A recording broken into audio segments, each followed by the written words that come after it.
Good morning, my dear friends. Welcome you all on your YouTube channel paradise classes. So friends, आज की जो हमारी video है इसमें हम अपने क्लास 10th का चैप्टर नंबर 4 करने वाले हैं। चैप्टर का नेम है हमारा from the diary of Anne Frank, यानी कि एनी फ्रैंक ने एक डायरी लिखी थी जिसमें उसने खुद की ऑटोबायोग्राफी लिखी थी और उसमें से एक शॉर्ट सा बिल्कुल ही छोटा सा हमने पैसेज लिया है जिसको हमने यहाँ पर एक लेसन के फॉर्म में डाला है। ठीक है, इसको हम है जो यहाँ पे पढ़ेंगे from the diary of Anne Frank, यानी कि एनी फ्रैंक की डायरी से कुछ।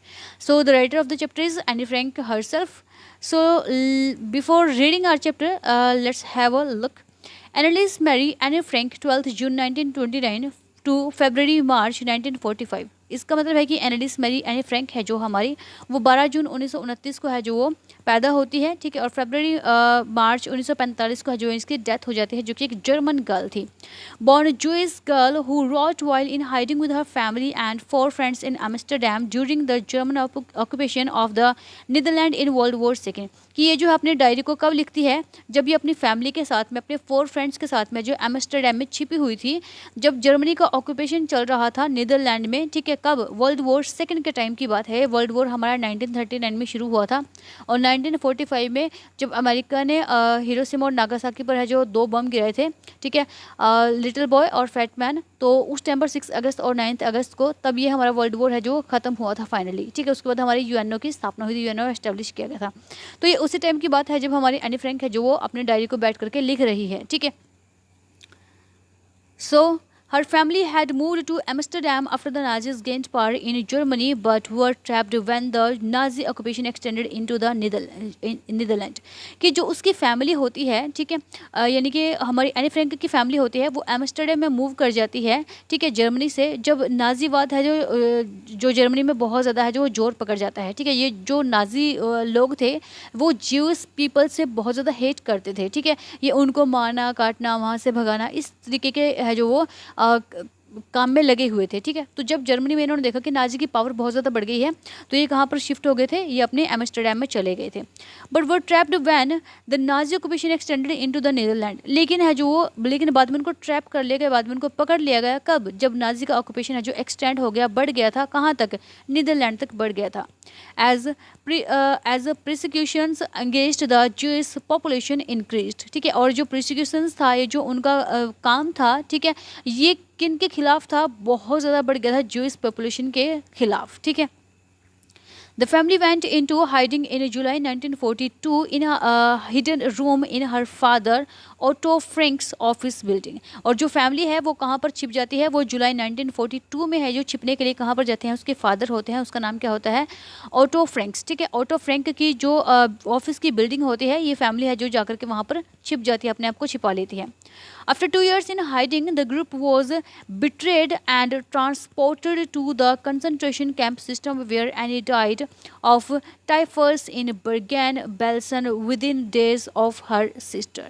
कि उसके 2 साल बाद क्या होता है कि जो फैमिली है वो वहाँ पर छिपी रहती है 2 साल बाद, लेकिन बाद में उसको बिट्रेल किया जाता है, इसको ढूंढ लिया जाता है और उसको ट्रांसफॉर्म किया जाता है कहाँ पर?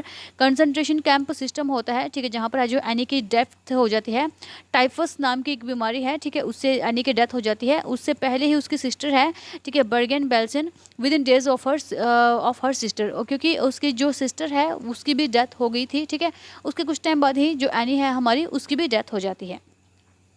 मार्गोट फ्रैंक, ठीक है, उसकी सिस्टर का नाम क्या है? मार्गोट फ्रैंक है। Her father Otto, the only survivor of the group, return to Amsterdam after the war ended. और जो उसके फादर होते हैं ऑटो फ्रैंक, ठीक है, सिर्फ वो अकेले सर्वाइवर होते हैं, सिर्फ वो ही अकेले जिंदा बचते हैं उस ग्रुप में, जो वापस लौट करके जाते हैं कहाँ? एम्स्टरडैम में, जब वर्ल्ड वार जो है हमारा एंड हो जाता है, उसका ख़त्म हो जाता है। To find that her diary has been saved, ये देखने के लिए कि क्या उसकी जो डायरी है वो अभी भी बची हुई थी। Convinced that it was a unique record, he took action to have it published in English under the name The Diary of a Young Girl। और उसको वो कन्विंस होता है, वो अपने आप का जो मनाता है इस चीज़ को कि ये यूनिक रिकॉर्ड है मेरे पास, मेरी बेटी का। ठीक है, और वो क्या सोचता है कि इस पर एक्शन लेना चाहिए, कि इसको पब्लिश कर देना चाहिए इंग्लिश टाइटल के, इंग्लिश जो नेम है उसके अंडर, और उसका नाम क्या रखा गया? The diary of a young girl. ठीक है, उसने जो डायरी लिखी हुई थी उसके तो फादर, उसके फादर थे उस पूरे के पूरे ग्रुप में जो हाइड किया हुआ था, जो छुपा हुआ था, तो उसमें से सिर्फ उसके फादर बचते हैं और वो उसको डायरी को क्या सोचते हैं कि ये एक यूनिक रिकॉर्ड है और इसको शायद जो पब्लिश कर देना चाहिए। ठीक है, नेक्स्ट है The diary was given to Anne Frank for her 13th birthday and chronicled the events of her life from 12th June 1942 until its final entry of 1st August 1944. ये जो डायरी है ये एनी फ्रैंक को उसके 13th birthday पर उसको है जो दी गई थी, और इसमें जो सिस्टमेटिक वे से क्रॉनिकल्स का मतलब होता है कि एक बिल्कुल ही अरेंज करते हुए, ठीक है, डे बाय डे या फिर डेट बाय डेट जो भी है, जो भी इवेंट्स उसकी लाइफ में, जो भी घटनाएं उसकी लाइफ में घटी थी 12 जून 1942 से लेकर के, ठीक है, जब तक कि इसका फाइनल एंट्री नहीं हुई, कब तक 1 अगस्त 1944 तक है, जो इसमें पूरे का पूरा जो रिकॉर्ड है वो क्रॉनिकल वे में लिखा हुआ है, जो भी घटनाएं उनके साथ घट रही थी, तो अपने डे बाय डे के जो भी उसके साथ होता था वो सारा सारा उसमें रिकॉर्ड कर देती थी, ठीक है। It was eventually translated from its original Dutch into many languages and become one of the world's most widely read book. और इसको है जो, इस बुक को है जो बहुत सारे लैंग्वेजेस में ट्रांसलेट किया गया है, ठीक है। इसके ओरिजिनल जो ये डच लैंग्वेज में लिखी गई थी उससे इसको बहुत सारे लैंग्वेजेस में ट्रांसलेट किया गया है, हिंदी में, पोर्तुगीज़ में, इंग्लिश में, ठीक है, बहुत सारे लैंग्वेजेस में इसको लिखा गया है। और फिर ये क्या बनेगी कि वर्ल्ड में सबसे ज़्यादा है जो वो पढ़ी जाने वाली बुक बन गई। There have also been several films, इसके ऊपर है जो बहुत सारी फिल्म्स भी बनाई गई हैं, टेलीविजन एंड थिएटिकल प्रोडक्शंस, इसके ऊपर बहुत सारे टेलीविजन यानी कि हमारे जो सीरियल हैं वो भी बनाए गए हैं, इसके ऊपर बहुत सारे थिएटिकल प्रोडक्शंस भी हमारे किए गए हैं, ठीक है, जो थिएटर वगैरह में हम करते हैं। एंड इवन एन ओपेरा, इस पर बहुत सारे ओपेरा भी बनाए गए हैं बेस्ड ऑन द डायरी, इस डायरी के ऊपर। Described as the work of a mature and insightful mind, the diary provides an intimate examination of daily life under Nazi occupation. कि इस चीज़ को डिस्क्राइब करते हुए कि एक मैच्योर और एक इंसाइटफुल माइंड को डिस्क्राइब करते हुए जो डायरी है हमें प्रोवाइड करती है एक बिल्कुल ही इंटीमेट एग्जामिनेशन, एक बिल्कुल ही इतने पास से इतने नज़दीक का जो उस टाइम पे हो रही थी उनके डेली के डेली लाइफ में, जो उनको है जो इतना एक्सप्लॉइट किया जा रहा था नाजी लोगों के द्वारा, ठीक है, नाजी ऑक्यूपेशन के वो जो अंडर थे, तो उस टाइम की जो पूरी की पूरी घटना है उसको हमारे सामने है जो ये रिवील करती है ये डायरी। Anne Frank has become one of the most renowned and discussed of the Holocaust victims, ठीक है, जो उस टाइम पर है जो हमारी है एनी फ्रैंक है वो एक ही बहुत ही ज़्यादा रिनाउंस्ड और बहुत ही मतलब डिस्कस की जाने वाली, जिसके ऊपर हम बहुत ज़्यादा बात करते हैं, ठीक है, ये एक ऐसी है जो विक्टिम बन गई है हमारे साथ में, कि हम एनी के बारे में इतना कुछ सोचते हैं कि एक छोटी सी बच्ची जिसका अभी माइंड भी इतना डेवलप नहीं हो गया, वो इतनी सारी चीज़ें लिख रही है, उसको इतनी सारी नॉलेज है इस चीज़ के बारे में। Okay, so let's start our chapter now. यहाँ पे कुछ दिया गया है आपको, ये जर्नल है, डायरी है, लॉग है और मेमोयर है, ठीक है। इसमें आप लोगों ने फिल करना है कि जो जर्नल है वो क्या होती है, जो डायरी है वो क्या होती है। थोड़ा सा रीड कर लेते हैं। A book with a separate space और pages for each day in which you write down your thoughts and feelings और what has happened on that day, कि एक ऐसी बुक जिसमें आप अपने है जो हर चीज़ लिखते हो, ठीक है, जो आपके है जो काम की है, आपके डे बाय डे जो भी चीज़ें हो रही हैं वो है। सेकंड वे हमारे पास a full record of a journey, a period of time और an event written every day, एक जो रिकॉर्ड होता है, ठीक है, जर्नी का, ठीक है, पीरियड का, लाइफ टाइम का, तो ये तो जर्नल से मिलता है हमारा जर्नी वाला, ठीक है, ये तो बिल्कुल ही ईजी है, हमें मिल गया। A record of a person on life and experiences, usually a famous person, एक फेमस पर्सन का अगर है जो हमारे पास कोई भी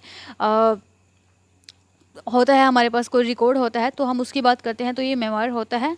अ written record of events with times and dates, usually official अगर हमारे पास है जो किसी चीज़ का रिकॉर्ड है तो ये लॉग्स हो जाएगा हमारे पास। और अ बुक विद सेपरेट, ये हमारे पास डायरी हो जाएगी, ठीक है। तो चलते हैं अपने नेक्स्ट।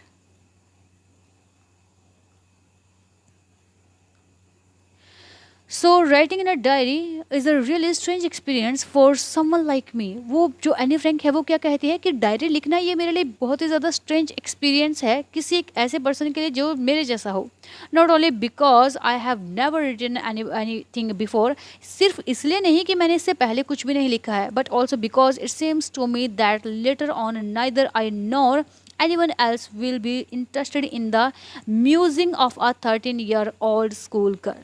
बल्कि मुझे ऐसा लगता है, मुझे ऐसा दिखाई देता है कि सिर्फ मैं ही नहीं बल्कि कोई और भी है जो इतना इंटरेस्टेड नहीं होगा मेरे इन चीज़ों को पढ़ने के लिए। जो 13 ईयर की जो ओल्ड स्कूल गर्ल है, ठीक है, वो इस चीज़ को लिख रही है कि कोई भी इस चीज़ को है जो म्यूजिंग नहीं करेगा, इस चीज़ को इन्जॉय नहीं करेगा। ओह वेल, ओके, कोई बात नहीं, इट डज़ नॉट मैटर, ये कोई मैटर नहीं करता है। So Anne Frank is the narrator and the writer who is writing this chapter, okay। जिन्होंने इस चैप्टर को, जिन्होंने उस डायरी को लिखा है, उस डायरी में से ये जो हमारे पास एक्सेप्ट है ये लिया गया है, पैसेज है लिया गया है। तो इसमें जो नरेटर है हमारा वो खुद एनी है, ठीक है, और जो राइटर है वो भी एनी ही है। सो आई फील लाइक राइटिंग, मुझे लिखना बहुत पसंद है, ठीक है, मुझे अच्छा लगता है। And I have an even greater need to get all kind of things off my chest, और मुझे अपने जो भी मतलब मेरे दिल में है वो मुझे सारी की सारी चीज़ें हैं जो निकालनी है। तो मैं किसको बताऊँ अपने दिल की बात, जो भी मेरे चेस्ट पे है, जो भी मेरे दिल में है, जो भी मेरे अंदर है, मैं वो बात किसको बताऊँ। तो ये इसलिए इसने क्या किया कि वो डायरी लिखना शुरू कर देती है। Papers has more patience than people, वो कहते हैं कि पेपर है उसके पास बहुत ज़्यादा पेशेंस होता है, बहुत ज़्यादा धैर्य होता है लोगों की बजाय।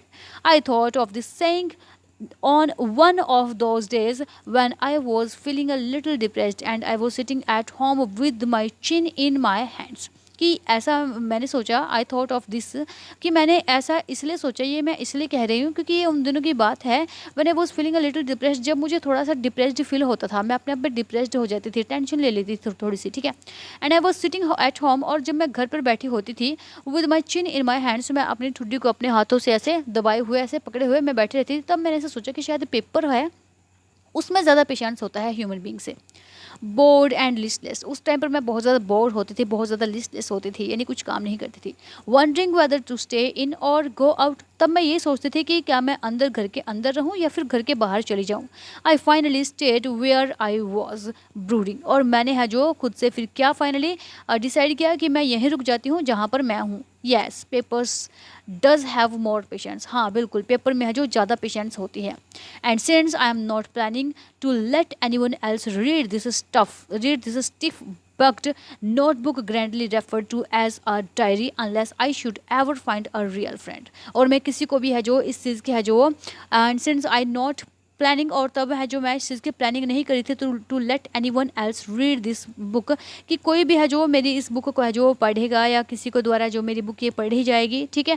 इस तरीके से जो भी मैंने लिखी है, जिसको मैंने क्या नाम दिया है, जो मेरी डायरी है, ठीक है, unless I should ever find a real friend, जब तक मुझे है जो सचमुच में कोई रियल फ्रेंड नहीं मिल जाता। It probably want make a bit of difference, शायद कोई कुछ भी डिफरेंस नहीं होगा, कुछ भी फ़र्क नहीं पड़ता इस चीज़ से मुझे। Now I am back to the point that prompted me to keep a diary in the first place, और अब मैं अपने उस पॉइंट पर आती हूँ जिसने मुझे इतना प्रॉम्प्ट किया है, जिसने मुझे इतना उत्सुक किया है, जिसने मुझे इतना है जो वो लिखने के लिए मजबूर कर दिया है। अब मैं अपने उस पॉइंट को बताती हूँ कि मैं क्यों एक डायरी को लिखना चाहती हूँ।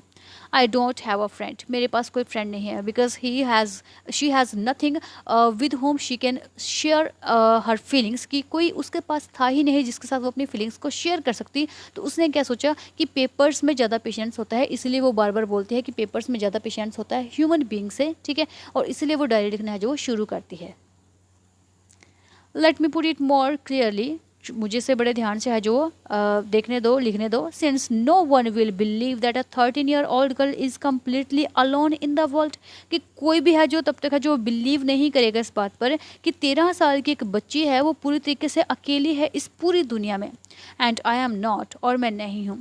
I have loving parents and a 16-year-old sister, मेरे पास मेरे बहुत प्यारे माता पिता हैं और मेरी 16-year-old सिस्टर है, यानी कि मेरी 16 साल की सिस्टर है। And there are about 30 people I can call friends, और यहाँ पर 30 पीपल हैं, 30 लोग के 30 लोग हैं मेरे पास जिनको मैं अपना फ्रेंड बोलती हूँ। आई हैव अ फैमिली, मेरी एक फैमिली है। Loving arts and a good home, loving arts है मेरे पास, ठीक है, और बहुत ही सुंदर प्यारा सा होम है। No, on the surface I seem to have everything, और लगता है कि सरफेस पर ऐसा लगता है कि जैसे ऊपर से सब मेरे पास है जो जैसे सब कुछ है, except my one true friend, मेरे एक ट्रू फ्रेंड के अलावा मेरे पास सब कुछ है। मेरी फैमिली है, मेरे पेरेंट्स है, मेरी सिस्टर है, और मेरे 30 फ्रेंड्स हैं जिनको मैं फ्रेंड्स बुला सकती हूँ, बट मेरे पास एक ट्रू फ्रेंड नहीं है जिसके साथ मैं अपनी जो दिल की फीलिंग्स है, जो मेरी बात है, मैं शेयर कर सकूँ। All I think about when I am with friends is having a good time, और ये सब चीज़ें मैं तब सोच रही हूँ कि जब कोई अगर मेरा फ्रेंड होता, I am with friends is having a good time, और मैं उसके साथ बहुत अच्छा अपना टाइम स्पेंड कर रही होती, ठीक है। I can't bring myself to talk about anything but ordinary everything everyday things, ठीक है। मैं अपने आप का है जो हर जो है सारी बातें करने के लिए तो मैं नहीं, आई कॉन्ट ब्रिंग माई सेल्फ, मैं अपने आप से जो टू टॉक अबाउट एनीथिंग, कि मैं अपने आप को है जो सारी बातें करने के लिए तो नहीं बोल सकती ना, but ordinary everything everyday things, लेकिन मैं ऑर्डिनरी जो आमतौर पर जो हर टाइम की बात होती है वो मैं खुद से है जो बोलती रहती हूँ, कुछ भी करती रहती हूँ। We don't seem to be able to get any closer and that's the problem. हम मुझे नहीं लगता है कि कोई एक ऐसा पर्सन होगा जो मेरे बिल्कुल ही क्लोजर होगा, जो मेरे बिल्कुल ही क्लोज होगा, और यही तो एक प्रॉब्लम है। Maybe it's my fault that we won't confide in each other, और शायद हमारे पास है जो यही मेरी प्रॉब्लम है, यही ये मेरा फॉल्ट है कि हम एक दूसरे को इतना कन्फाइड नहीं कर पाते हैं, एक दूसरे को जो इतना बिलीव नहीं कर पाते, इतना सहमत नहीं हो पाते हैं किसी चीज़ के लिए। In any case that's just how things are and unfortunately they are not liable to change। और इसी तरीके से जो इसी केस में होता है कि जो चीज़ें हैं ये इस तरीके से हैं, ठीक है, आज भी ऐसे ही हैं, and unfortunately they are not liable to change, और अनफॉर्चुनेटली ये दुर्भाग्यवश है कि वो जो इतने लाइबल नहीं है और अपने आप को चेंज करने के लिए, ठीक है, हम उन चीज़ों को चेंज नहीं कर सकते हैं। This is why I have started the diary, और यही रीज़न है कि मैं किसी से अपनी बात शेयर नहीं कर सकती हूँ, ऐसे भी किसी को नहीं बता सकती हूँ। अगर मेरा ट्रू फ्रेंड है तो मैं शायद उसके साथ शेयर भी कर लूँ, बट ऐसे ही मैं किसी को है जो अपने कन्फाइंड में नहीं ले सकती हूँ, किसी को भी अपनी जो प्राइवेट चीज़ें हैं वो नहीं बता सकती हूँ, ठीक है। तो उसके बाद इसलिए कहती है कि मैं डायरी लिखना मैंने शुरू किया to enhance the image of this long awaited friend in my imagination, कि इस जो अपने जो लॉन्ग अवेटेड फ्रेंड जिसका मुझे इतने लंबे टाइम से इंतजार है, अपने उस ट्रू फ्रेंड के बारे में मैं अपने माइंड में सोचते हुए उसकी इमेज को ला रही हूँ, और उसकी इमेज के बारे में मैं क्या कर रही हूँ, उसकी इमेज को एनहेंस कर रही हूँ, ठीक है। I don't want to jot down the facts in this diary the way most people would do, कि मैं जो उन सारे जो फैक्ट्स हैं उनको है जो जॉट डाउन नहीं करूँगी इस डायरी में, जिस तरीके से जो मोस्ट पीपल है वो कर देते हैं। But I want the diary to be my friend, लेकिन मैं चाहती हूँ कि जो डायरी है वो मेरी फ्रेंड बन जाए। And I am going to call this friend Kitty, और मैंने इसका नाम क्या रखा है, फ्रेंड किटी, यानी कि उसने इसका नाम किटी रख दिया था, ठीक है।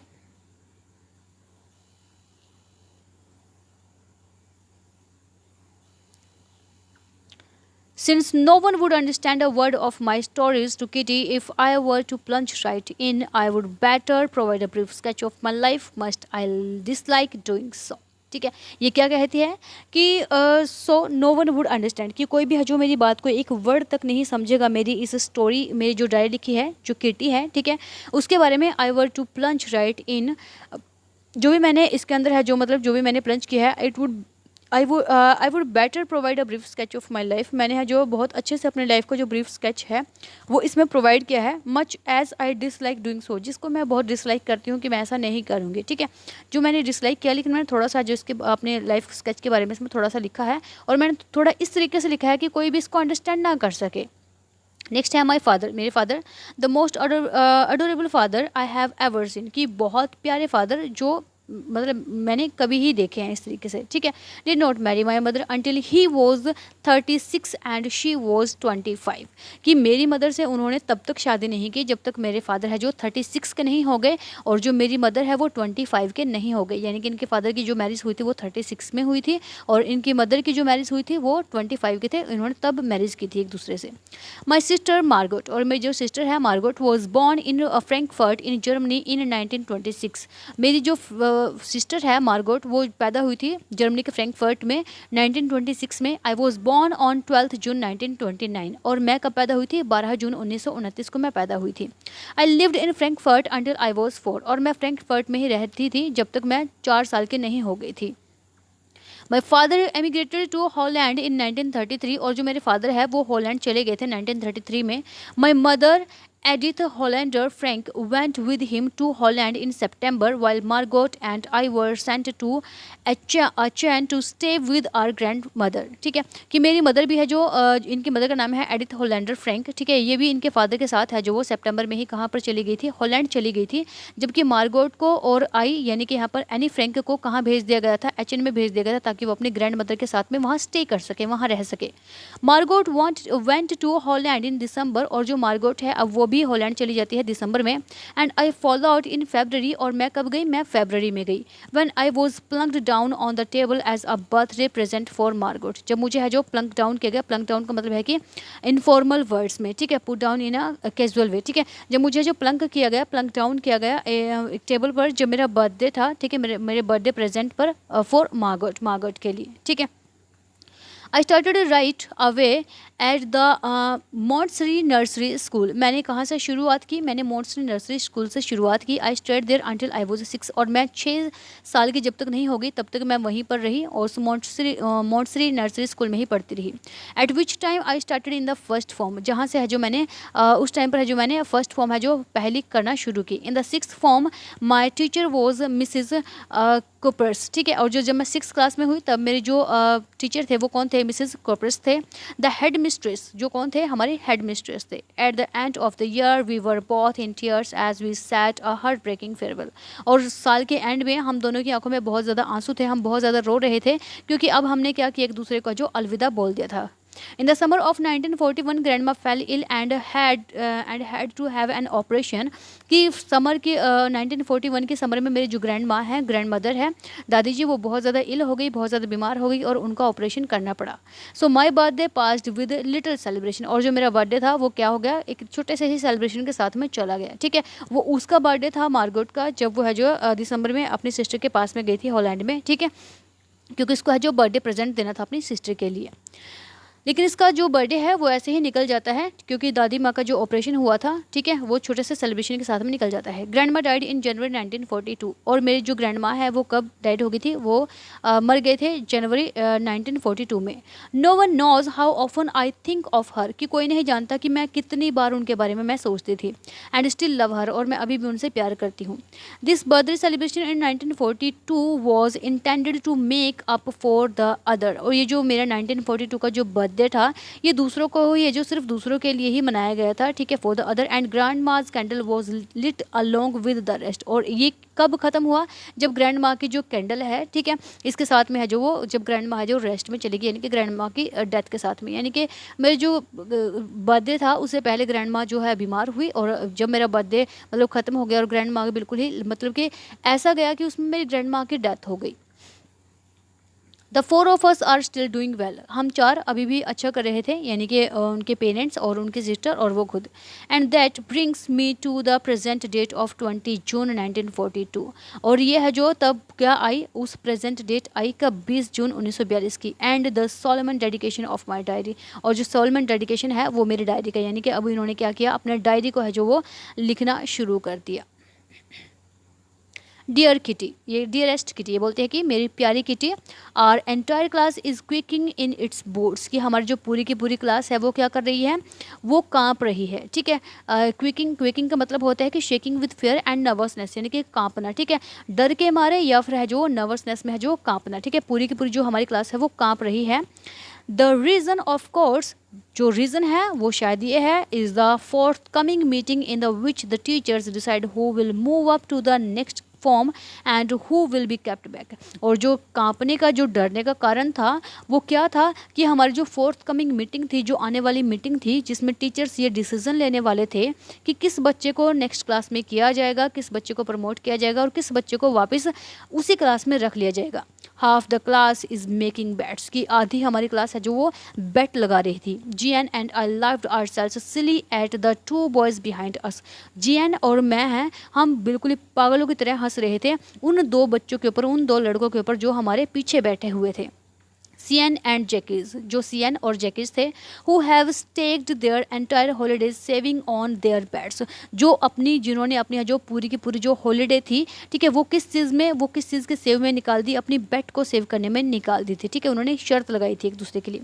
फ्रॉम मॉर्निंग टू नाइट, सुबह से लेकर के रात तक, it's you are going to pass, सिर्फ यही चलता रहता था कि तुम पास होने वाले हो, तुम पास हो जाओगे। नो आई एम नॉट, नहीं मैं नहीं होऊंगा। येस यू आर, हाँ तुम हो जाओगे। नो आई एम नॉट, नहीं मैं पास नहीं होऊंगा, ठीक है। तो ये अपनी बातें बता रही है कि क्लासरूम में उस टाइम पर किस तरीके की बातें होती थी। हर कोई बैट लगाता था कि तुम पास हो जाओगे, बैट लगा लो, वो कहते थे कि नहीं मैं पास नहीं होऊंगा, तुम बैट लगा लो, ठीक है।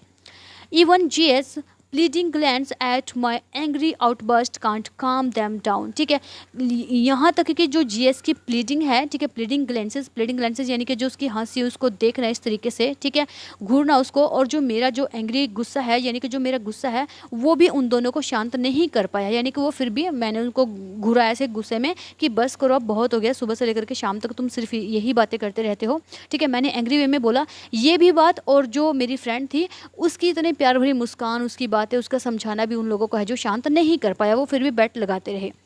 इफ़ यू आस्क मी, अगर आप तुमसे पूछो, there are so many dummies that about a quarter of the class should be kept back. तो हमारी क्लास में बहुत सारे हैं जो डमीज़ थे, सॉरी डमीज़ है ये, ठीक है, there are so many dummies that about a quarter of the class, जो हमारी जो क्लास का जो 1/4 हिस्सा था हमारी क्लास का, ठीक है, वो क्या था, उसको वापस वहीं रखने वाले थे टीचर्स, यानी कि उसको आगे प्रमोट नहीं करने वाले थे। डमीज़ का मतलब है कि वो स्टूडेंट्स हैं जो थोड़े पढ़ने में सही नहीं होते हैं, ठीक है, जिनको हम बिलो एवरेज बोल देते हैं।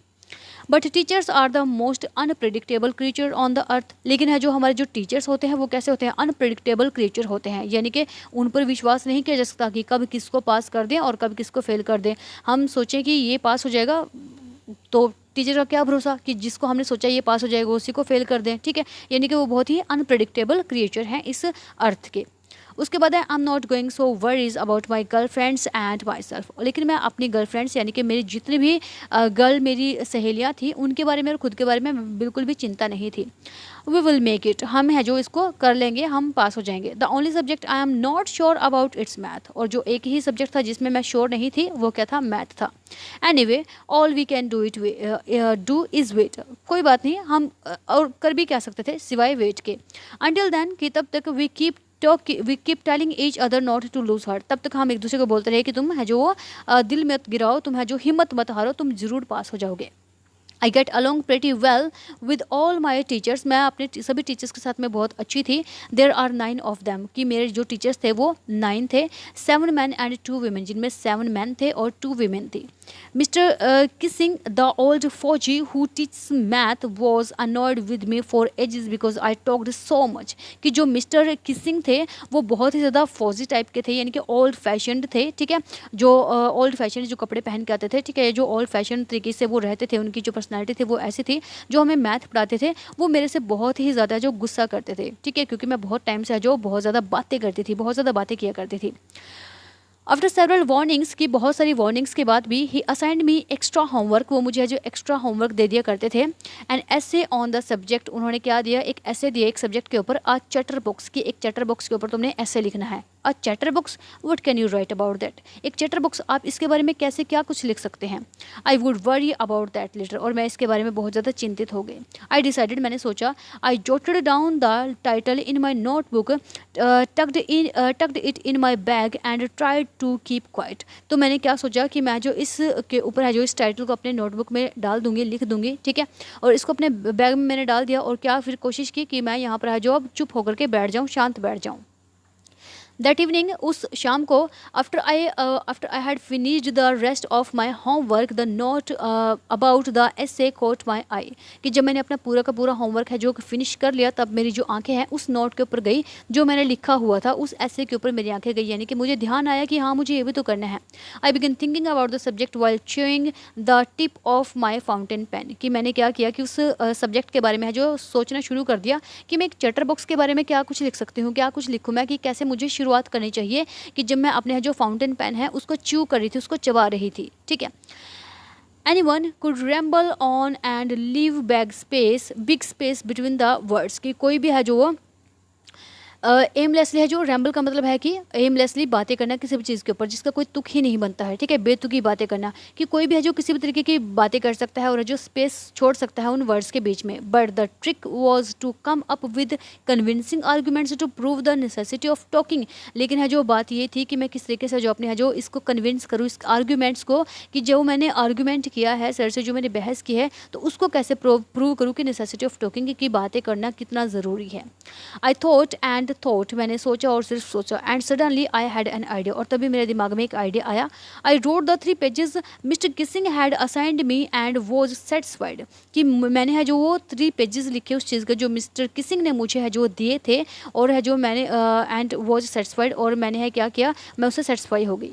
आई argued that talking is a student's trait and that I would do my best to keep it under control. मैंने क्या आर्ग्यू किया था उनसे कि जो बातें करना होती है वो एक ट्रेट होता है, एक टैलेंट होता है, ठीक है, एक क्वालिटी होती है किसी भी स्टूडेंट की, कि वो बातें करता है, कितनी बातें निकालता है, ठीक है। और मैंने ये अच्छा ही करती थी, मैं जितना मेरे कंट्रोल में हो सकता था, जितना मैं कर सकती थी, मैं बहुत अच्छे से अपने जो बातें किया करती थी। But that I would never be able to cure myself of the habit since my mother talked as much as I did, if not more. और शायद है जो मैं अपने आप को जो क्योर नहीं कर पाई, इस चीज़ से बचा नहीं पाई, myself of the habit since my mother, क्योंकि उसकी जो मदर है वो भी बहुत ज़्यादा बातें किया करती थी। As I did if not more, हो सकता है कि जितने मैं करती हूँ वो उतने नहीं करती हैं, मेरे से थोड़ा सा कम करती होंगी, ठीक है, लेकिन मैं खुद को है जो नहीं बचा सकती। मेरी मदर भी बातें करती थी और मैंने भी बहुत सारी बातें जो है की हैं। And that there are not much you can do about inherited trades, और ये वो सारी चीज़ें हैं जो आप है जो इनहेरिटेड ट्रेड्स के बारे में, यानी कि इनहेरिटेड ट्रेड्स यानी कि वो क्वालिटी जो हमारे पेरेंट्स से हमारे अंदर आते हैं, आप उसके लिए कुछ नहीं कर सकते हैं, ठीक है, आप उसको चेंज नहीं कर सकते। अगर मेरी मदर बहुत सारी बातें करती थी तो थोड़ी सी उससे ज़्यादा बातें मैं करती हूँ, ठीक है, simple. Mister Keesing had a good laugh at my arguments, mister Keesing है जो वो मतलब बहुत जोर के हंसते हैं मेरे उस आर्ग्यूमेंट के ऊपर। But when I proceeded to talk my way through the next lesson, लेकिन जैसे ही मैंने है जो अपने नेक्स्ट लेसन के बारे में है जो बातें करना शुरू की, ही असाइंड मी अ सेकंड ऐसे, तब उन्होंने क्या किया, मुझे एक सेकंड ऐसे थमा दिया कि तुम अभी तुम्हें सेकंड ऐसे लिख करके लाना है। This time it was suppose to be an incognizable chatter box, और इस टाइम पर ये क्या था, an incorrigible means something that can not be corrected, कोई ऐसी चीज़ जिसको करेक्ट नहीं की जा सके, यानी कि तुम्हें है जो मैं करेक्ट नहीं कर सकता, तुम इतनी बातें करती हो, इतनी बोलती हो, हर एक चैप्टर के बारे में हर एक बातें बोलती रहती हो, ठीक है। एन इनकरेजेबल चैटर बॉक्स की एन इनकरेजेबल चैटर बॉक्स के ऊपर अब तुमने क्या करना है, ऐसे लिख करके लाना है।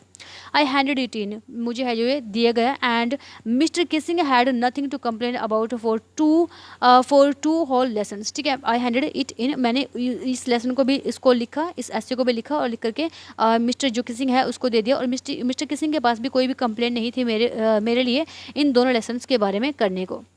However, during the third lesson, I had finally had enough, और जबकि जो थर्ड लेसन जब जैसे है हमारा स्टार्ट हुआ तो मेरे पास बहुत कुछ था। Anne Frank as punishment for talking in class, की एनी फ्रैंक बातें करने के जुर्म में मैं तुम्हें जो इस क्लास में पनिश करता हूँ। राइट एन एसे एंटाइटल्ड, कि तुम्हें अब है जो एक एसे लिखना है जिसका टाइटल क्या होगा, quack quack quack said mistress chatterbox, ठीक है, सैड मिस्ट्रेस चैटरबॉक्स की quack quack quack said mistress chatterbox की आपको इस जो ये टाइटल है हमारा पूरा का पूरा यहाँ से लेकर के यहाँ तक जो इन्वर्टेड कॉमास में बंद है, ठीक है। Anne Frank as punishment for talking in class write an essay untitled, कि आपका जो इस quack quack quack said mistress chatterbox इसके ऊपर आपने क्या करके आना है कि एक ऐसे लिख करके लेके आना है।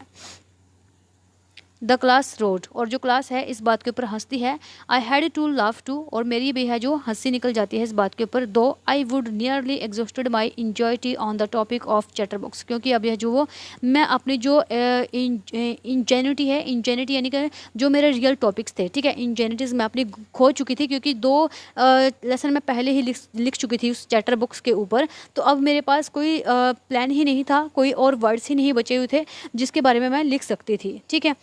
It was time to come up with something else, और ये टाइम था कि मुझे है जो किसी और चीज़ के बारे में इस पर लिखना चाहिए था।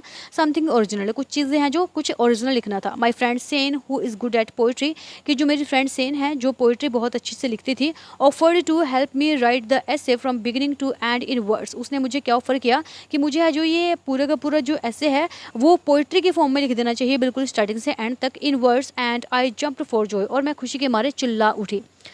Mister Keesing was trying to play a joke on me with this ridiculous subject, की जो मिस्टर किसिंग है वो मेरे ऊपर है जो शायद जोक करने की कोशिश करते हैं इस रिडिकल्स सब्जेक्ट के लिए, ठीक है, हास्यप्रद इस व्यंग्यात्मक सब्जेक्ट के लिए। But I would make sure the joke was on him, लेकिन मुझे पक्का पता है कि ये जो जोक था ये उन्होंने मेरे ऊपर नहीं लगा जा करके, ये उन्हीं के ऊपर लग गया जा करके।